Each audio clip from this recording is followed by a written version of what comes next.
Hello नमस्कार दोस्तों, कैसे हैं आप सब लोग। आशा करता हूं आप सब लोग ठीक होंगे। फ्रेंड, आज की वीडियो में फ्रेंड बात करने वाला हूं जो अहमदाबाद में फ़्लाइट क्रैश हुई थी उसका एक्चुअल में जो सस्पेंस है वो कैसे उठेगा, कि एक्चुअल में उस 9 मिनट के अंदर उस प्लेन के साथ क्या हादसा हुआ, ऐसा क्या हुआ कि वो प्लेन 9 मिनट के अंदर अंदर टेक ऑफ के बाद क्रैश हो गया। फ्रेंड, तो आज की वीडियो में बताऊंगा कि फ्रेंड उसमें एक ऐसी डिवाइस लगी रहती है पूरे प्लेन में जो कि उस राज को, जो उसका पीछे का जो सस्पेंस है उसको क्लियर कर देगा। फ्रेंड, जो उसमें जो डिवाइस होती है फ्रेंड उसका नाम होता है ब्लैक बॉक्स, ठीक है ना।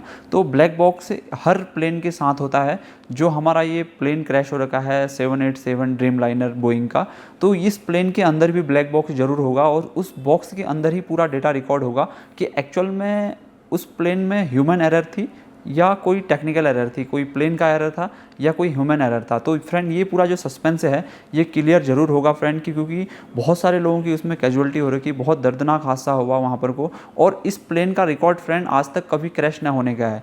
जब से ये प्लेन बना है तब से आज तक ही कभी क्रैश नहीं हो रखा है। इसकी खास बात यही है। और जो ये प्लेन था 2011 में इसको लिया गया था एयर इंडिया ने, जो कि 10-12 साल के अंदर अंदर ये प्लेन क्रैश हो गया। और एक्चुअल में प्लेन की जो लाइफ होती है 30 ईयर की होती है। जो नॉर्मल अभी यंग प्लेन था, ऐसा कोई दिक्कत वाली बात नहीं थी, बट एक्चुअल में ये पूरा प्लेन क्रैश हो गया। तो इसकी जो पूरी सस्पेंस है इसको क्लियर करने के लिए पूरा इन्वेस्टिगेशन टीम लगेगा अभी इसके पीछे।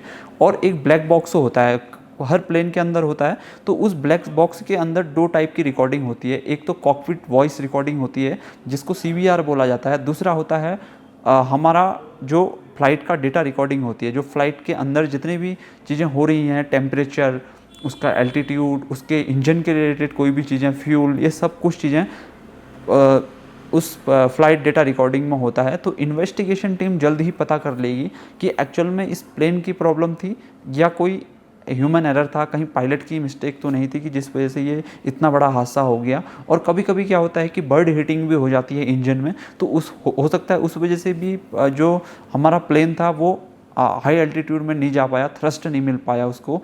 तो ये चीज़ें भी हो सकती हैं। ये तो आने वाले दिन में ही पता चलेगा, बट पता ज़रूर चलेगा, क्योंकि सस्पेंस जब हमें कोई चीज़ हो जाती है उसके बाद उस चीज़ के पीछे का कारण पता चल जाता है, तो हम उस मिस्टेक को सुधारने में लग जाते हैं। अगर कोई कंपनी का फॉल्ट होगा, कोई टेक्निकल एरर होती है, तो उसको हमेशा सही किया जाएगा, उस एरर को सॉल्व भी किया जाएगा। अगर कोई ह्यूमन एरर होती है तो उसको भी सॉल्व भी किया जाता है। एक्चुअल में ये ह्यूमन एरर आई क्यों, एक्चुअल में उस पायलट का जो मन मस्तिष्क था वो किस हिसाब से काम कर रहा था उस टाइम पे, तो ये चीज़ें बहुत ज़रूरी है। और आने वाले दिनों में इससे जो ये हादसा हो रखा है इससे पूरा सस्पेंस उठ जाएगा। और ब्लैक बॉक्स का अगर मैं आपको बताऊं तो ब्लैक बॉक्स ब्लैक कलर का नहीं होता है, वो ओरिजिनल ऑरेंज कलर का होता है, और ओरिजिनल जो कलर होता है उसका।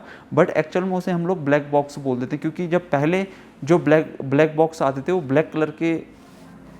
ब्लैक कलर का जो उसका बाहर का शेप होता था तो वो ब्लैक कलर के उसमें आता था। बट अब वो ऑरेंज कलर में हो गया, लेकिन लेगेसी हमने उसको ब्लैक बॉक्स की दे रखी है। बट और उस ब्लैक बॉक्स की खास बात यह है कि वो हाई प्रेशर, अगर कभी प्लेन का क्रैश कहीं ऐसी जगह में हो जाता है पानी के ऊपर, समुद्र के ऊपर, और वो प्लेन डूब जाता है, बहुत गहराई में चले जाता है जहाँ पर हाई प्रेशर रहता है पानी का, तो वहाँ पर भी वो डेटा सुरक्षित रहता है। वो बॉक्स कभी भी इंटैक्ट नहीं हो, कभी भी उस पर से डेटा जो है कभी इरेज नहीं होगा। और हाई टेम्परेचर पे, जैसे अहमदाबाद में जो प्लेन क्रैश हुआ था, तो उसमें क्या है कि जो ब्लैक बॉक्स था उसमें हाई टेम्परेचर के बाद भी उसका डेटा में कोई प्रॉब्लम नहीं आएगी। तो उसको ईजिली इन्वेस्टिगेशन टीम ने ढूंढ लिया होगा और उसको जल्दी से इन्वेस्टिगेट किया जाएगा कि एक्चुअल में वो प्रॉब्लम किस चीज़ की थी। क्योंकि बोइंग के जो जितने भी प्लेन हैं वो काफ़ी अच्छी टेक्नोलॉजी के होते हैं, बट कुछ टाइम पहले से 1-2-3 जो प्लेन हैं उनमें बहुत ज़्यादा टेक्निकल इशू का भी ये प्रॉब्लम बताया गया था। क्योंकि एक कोई मैक्स करके इनका एक प्लेन है जिसमें बहुत दिक्कत आ गई थी। तो ये चीज़ें बहुत ज़रूरी है कि जानना, किसी भी चीज़ के पीछे कोई घटना होती है तो उसके पीछे रीज़न बहुत ज़रूरी होता है। कोई भी एक्सीडेंट होता है तो उसके पीछे कारण ज़रूर होता है, हर किसी के पीछे कारण ज़रूर होता है। तो ये ब्लैक बॉक्स ही इस पूरी गुत्थी को सुलझाएगा। तो आज का वीडियो मेरे को बताना फ्रेंड कैसा लगा मेरा वीडियो, आपको कैसा इन्फॉर्मेशन लगी पूरी वीडियो में, तो ज़रूर बताइएगा। और कैसा लगा मेरा वीडियो, अगर आप नए हैं चैनल पे तो लाइक शेयर एंड सब्सक्राइब जरूर कीजिएगा, क्योंकि ऐसे इन्फॉर्मेशन वीडियो आपको हमेशा मिलती रहेंगी फ्रेंड।